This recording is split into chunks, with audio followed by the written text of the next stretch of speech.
ஆண்டவரும் இரட்சகருமாகிய இயேசு கிறிஸ்துவின் நாமத்திலே உங்களை வாழ்த்துறேன்.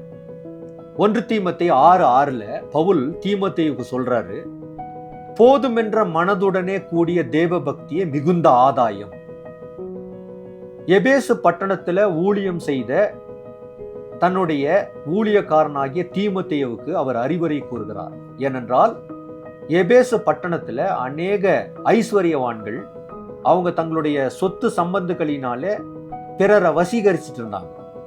ஆனா பண ஆசை எல்லா தீமைக்கும் வேறாயிருக்கிறது என்ற ஒரு சத்தியத்தின் அடிப்படையில பணத்தின் மீத ரொம்ப சாயக்கூடாது. பணத்தின் மீது ஆசை வைக்கும் போது அது விசுவாச வாழ்க்கையிலே நம்மை தடம் புரள செய்யும் என்ற ஒரு முக்கியமான சத்தியத்தை பவுல் சொல்றார். ஆகவே இந்த நாட்களிலே பணம் நமக்கு அவசியம். பணத்தை தேவன் நமக்கு தருகிறார்.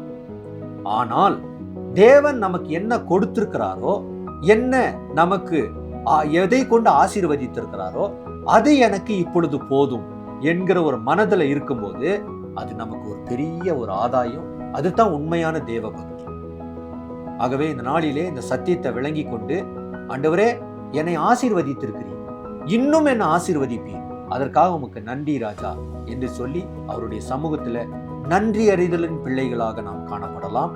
தேவன் இந்த வசனத்தை கொண்டு பேசுவாராக. ஜெபிக்கலாம்.